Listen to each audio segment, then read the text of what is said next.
Parties کے سربراہان، opposition کے سربراہان، ساروں کو خطوط سے آگاہ کیا، تفصیلات سے آگاہ کیا. وہ سر انہیں کوشش کی، ان کو روک دیا گیا، جس طرح میں پہلے تفصیل بیان کی. پرسوں میں کہتا ہوں کہ دل کے اندر جو خیال آتا ہے یہ بھی اس رب کی طرف سے ہوتا ہے، یہ بھی دعاؤں کا نتیجہ ہے، ورنہ ہماری کوئی جان نہیں. پرسوں میں پھر سے خیال آیا کہ جناب جو فیلڈ مارشل صاحب ایران اور امریکہ کی صلح کروا رہے ہیں، کیوں نہ ہم ہو سکتا ہے کہ کچھ چیزیں ان تک حقائق کے طور پر نہ پہنچی ہوں، کیونکہ ہم نے پہلے بھی کہا تھا کہ چند افراد ہیں، چند افسران ہیں جنہوں نے یہ سارا کھیل کھیلا.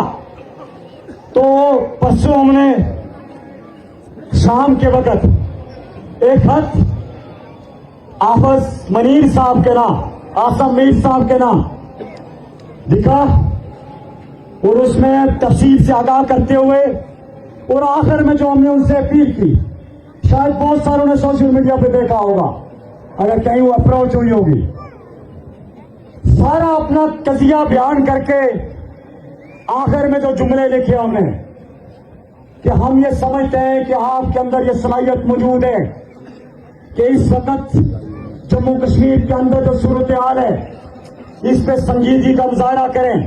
اور ساتھ یہ لکھا، بڑی دردمندی کے ساتھ لکھا کہ ہم آپ پہ انصاف چھوڑتے، آپ فیصلہ کریں، آپ اس سارے معاملے میں انصاف کے لیے ہم آپ کو آپ کے آگے اپیل کرتا ہے.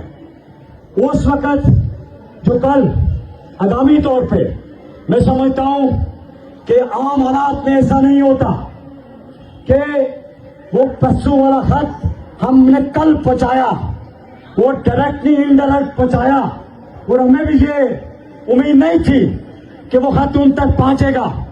لیکن کچھ مہربانوں نے، یہ ان کی مہربانی کہ انہوں نے فوری طور پہ جو فیلڈ مارشل صاحب ترکی کے اندر موجود تھے وہاں پہ ان کو خط پہنچایا گیا. تو اس سے قبل چند دن قبل ہمارے پاس ایک مہربان پاکستان سے، ان کو کسی نے بھیجا نہیں تھا، وہ ایک دکھ اور درد کے ساتھ آئے ہمارے پاس. پاکستان اوورسیز فاؤنڈیشن کے چیئرمین جناب سید قمر رضا صاحب کوئی 3 یا 4 دن قبل ہمارے پاس آئے تھے. بڑی تفصیلی گفت و شنید ہوئی، لیکن ہمارے مطالبات کے حوالے سے کچھ ڈگڈاگ پیدا ہو گیا، اور جس پہ انہیں بڑا افسوس بھی تھا کہ میں کوشش کر رہا تھا کہ یہ چیز یہاں پہ یہ ڈرنا یہ سارا کچھ ختم ہو جائے خوش اسلوبی کے ساتھ.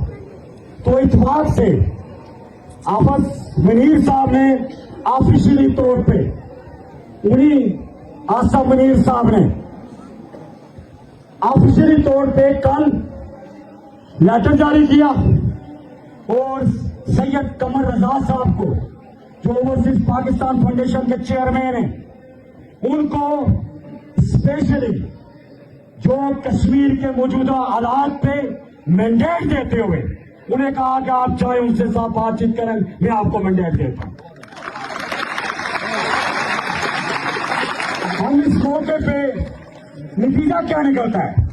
میں کہتا ہوں کہ ہم وہ لوگ ہیں، کشمیری وہ لوگ ہیں کہ جن کے دل اپنے صاف ہوں، وہ دوسرے کی نیتوں پہ شک نہیں کرتے. ہم یہ سمجھتے ہیں کہ انہوں نے نیک نیتی سے یقینا یہ عمل کیا.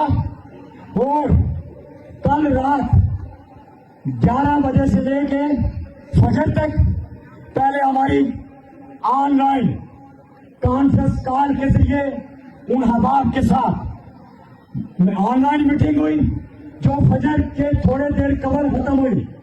پھر کچھ چیزوں پہ اتفاق ہوا، وہ پھر صبح یہاں پہ تشریف ہوا. تو میں اس موقع پہ کیونکہ قمر رضا صاحب، وہ شاہ صاحب ہمارے پاس پہلے بھی آئے، اور ہم نے محسوس کیا کہ وہ شخص درد دل کے ساتھ وہ زیادہ اوورسیز میں ہوتے ہیں، برطانیہ کے اندر ہوتے ہیں، لیکن اس کے باوجود برطانیہ سے جب یہاں پہ حالات بنے تو وہاں سے اسپیشلی اس درد کو لے کے یہاں پہ آئے.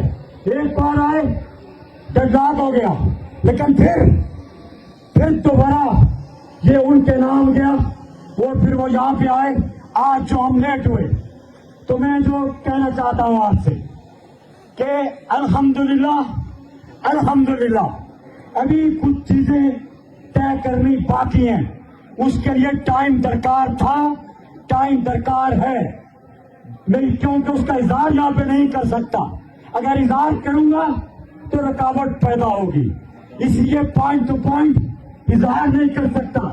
صرف اتنا آپ کو کہوں گا کہ اس سارے مذاکراتی عمل کے اندر جو میں نے کہا ہم نیتوں پہ شک کرنے والے نہیں، ہم ہر ایک کو خوش اسوبی کے ساتھ اور نیک نیتی کے ساتھ، صاف نیت کے ساتھ دیکھتے ہیں. تو کچھ چیزوں کے لیے کیونکہ ہمارے مطالبات، ہماری پری کنڈیشن سمیت جو ہمارا چارٹر آف ڈیمانڈ ہے، کچھ چیزوں کے لیے ٹائم درکار تھا، جس پہ انہوں نے فیلڈ مارشل صاحب کے کہنے پہ ہم سے اپیل کی، گزارش کی کہ آپ فوری طور پہ، کیونکہ جب آپ لانگ مارچ شروع کریں گے تو ہر دو اطراف سے، یہ ان کی طرف سے تھا کہ ہر دو اطراف سے انسانی جانوں کے ضائع ہونے کے خدشات یقیناً موجود ہیں. تو ایسے میں آپ اپنی لانگ مارچ اس کو روکیں. تو ہم چند دنوں کے اندر، چند گنتی کے دنوں کے اندر آپ کے سارے معاملے کو خوش اسلوبی کے ساتھ حل کریں گے. اور سنیں، اور وہ خود یہاں پہ آئیں گے، خود قمر شاہ صاحب آ کے ساری تفصیل بیان کریں گے. ہم نے پھر اپنی کور کمیٹی کے ساتھ مشاورت کے بعد یہ فیصلہ کیا. ہم نے پہلے بھی کہا، بار بار اسی اسٹیج سے چلاتے رہے، پکارتے رہے کہ ہماری جنگ حکمران طبقے سے ہے، ہماری جنگ کسی پاکستان مخالف نہیں ہے، پاکستانی اداروں کے خلاف نہیں، کسی شخصیت کے خلاف نہیں، کسی حکومت کے خلاف نہیں، کسی عوام کے خلاف نہیں. ہم اپنے بنیادی حقوق کے لیے ان حکمران طبقات کے ستائے ہوئے ہیں جنہوں نے ہم پہ گولیاں برسائی، جنہوں نے ہم پہ اس بات کی، ان اداروں کو اجازت دی کہ وہ 3 جون کو آل پارٹیز کانفرنس کے اندر کہ یہاں کی عوام کو، یہاں کی مظلوم اور مقوم عوام کو اس پہ بیل لگا کے، اس کو دہشت گردی کا لیبل لگا کے اس کو کچلا جائے. ہم پہ آزمائش ہے، ہمارے نوجوان نے قربانیاں دی. کل بھی بلوچ کے مقام پہ 8 نوجوان مزید شہید ہوئے. لیکن میں اس سارے تناظر میں